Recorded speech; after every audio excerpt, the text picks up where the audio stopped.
Hi everyone, it's your friend with the funny family, and I have another funny family story coming up for you right now. Just remember, it's about the story, not the makeup, not a makeup tutorial. Also remember to like, comment, and subscribe for more videos. Okay everyone, I need to put my hair back. I'm gonna get makeup in my hair, and I'm gonna get makeup everywhere. We're getting into the stories of when we moved, when I was I guess I was a teenager. You could kind of preteen, whatever, I don't know. I'm older though now, not a toddler anymore. And we moved from like city area to like more of the country area. And our house was actually like really in the country, so there we have it. So with that comes some new and exciting things.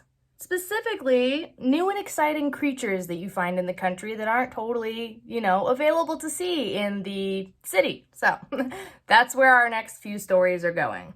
Well, except we're going to take a break because next week's Valentine's Day, and I have the best Valentine's Day story ever. Tune in. Yes, it's so good. I know I'm not wearing pineapple earrings, but these are so pretty. Okay. So I should clarify what I say when I mean like country area. So we weren't like out in the countries. We were in a suburb for sure. But this suburb was right across from like this area where they had like a wilderness reserve.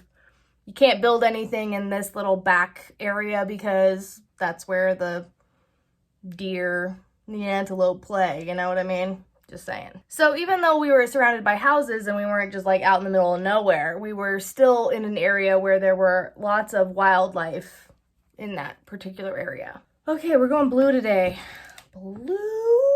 So in that, and then we were in a house that had not been actually lived in for a couple of months, which, a couple of months and a couple of years are different, but there were critters, okay? There were some critters.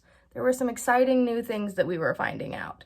But the best one was, so in our city area, we lived fairly close to a road, and it was a pretty busy road. It was like a 4-lane highway, which normally wouldn't be bad, except it was like the semi route. So like that's the route that all the semis took to get from like the one area of town to the other area of town. So they were literally driving by our house all the time. And these semis would drive by and they would shake pictures off the wall, okay? And it was just constant traffic noise, which traffic noise can turn into white noise, don't get me wrong, but it takes a while, So there were some nights where it's just like, please let the truck stop. I just want to sleep. Anyway, back to the story. So, in the country, there are not big trucks, and we were kind of back off of this little cul-de-sac road, enjoying our newfound peace of the country, when the crickets start to chirp. That beautiful chorus of crickets that's like, oh, it's so nice. It's I'm pretty sure they're in like sleep apps, like the ambient country noise. Yeah. Not for my dad. No. So we are all enjoying this wonderful new quiet area. There's some cool stuff. Don't get me wrong, there's some critters that we talk about later that were like, yikes. But overall, we are enjoying our time at this new place. New beginnings, guys. Everyone needs a new beginning. I think you need a new beginning every 7 years. So the crickets are so bothersome to my father that he makes a deal with all of us kids. Comes home, he's like, I haven't slept. I just can't sleep with all these cricket noise, which we first think is pretty crazy. We're just like, what the heck? Like, it's nice. Like, the semis aren't shaking stuff off of our wall. Like, it's just crickets. But here's the thing is the chorus of crickets that's in sleep apps is very nice, right? It's the lone cricket, okay? That one cricket that gets into your bedroom that is like chirping all night and stupid cricket. So he's like, if crickets are outside and they're chirping, that's fine. I don't care. Leave the crickets outside. They can chirp all they want. But if the crickets are inside, we have a problem. So he decides to make a game out of it, and he tells all of us kids, for every cricket that you kill in the house, I will give you a $1 bill. $1 for every cricket you kill in the house because I need to get some sleep. So we're like, game on. Like, yeah, we're going to kill the crickets in the house. Absolutely. You know, because like we said, it's not the chorus of crickets that's bothering us. It's that one cricket that just won't shut up in the middle of the night. And you're like, dear sweet Jesus, please. Just need some sleep. So we set to work finding all the crickets in the house. And I think that my brother asked, like, if we kill them in the garage before they get in the house, do we still get money for it?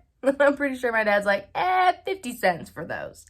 Because they weren't in the house, but they were close, you know, like they were finding the warm spots. You know. So we set to work finding crickets, and it's not like we're like actively hunting them or anything, but you bet if we see something out of the corner of our eye, we're like, is it a spider? Is it a cricket? Is it a cockroach? What is it? If it's a cricket, it's mine. I saw it first. Sure enough, we would kill crickets in the house, and we would put them in Ziploc bags. And then when Dad got home, we would lay them out and be like, these are all the crickets we killed today. And he would get his wallet out and he would pull out dollar bills and he would pass them out to everyone. Like, thank you for killing the crickets. So much fallout. Okay, I purposely did this before concealer. I know you guys thought I was crazy, but I'm not. And it was funny. We laughed at him for years. We're like, ugh, Dad can sleep through the semis, but he can't sleep it through a cricket. Okay. And I will never forget the first time a cricket came to my room. It was midnight, 1 in the morning, who knows. I'm laying in bed and there's that sound. The one cricket in my room. And of course, you know, crickets, they're kind of skittish. So every time I get up to go figure out where this kid is, where this stupid cricket is, it stops. And then you're like, where'd you go? I know you're in here. And I was up at 1 in the morning tearing my room apart. Throwing stuff off the walls. Is it behind the desk? Is it behind the dresser? Where is the cricket? My dad just saunters on in. What you doing? Up so late. Like, you don't have to pay me $1 for crickets anymore, Dad. I understand. So here's a little life lesson for all the kiddos. Something that I've learned over my life that is prominent in this cricket story, but will be in more stories. Oh, don't you worry. Don't make fun of your parents for doing stuff that you find weird, okay? Because the one thing you make fun of your parents for, it's gonna come back to bite you, okay? It will. So if you make fun of your dad for not sleeping because the crickets are cricketing. If you make fun of your dad because he can't sleep because the crickets are chirping, those crickets are going to show up in your room. And they're going to make you look like a damn fool. Okay? Do I look like Barbie? I kind of look like Barbie. So yeah, be nice to your parents. Don't make fun of them for stuff because whatever you make fun of them for probably will come back to bite you later. All right? Just a word from someone who's lived a while. Just throwing it out there. That's my funny family story for today. Join me next time for more funny family stories on Pineapple Thursday, because Friday is too far away.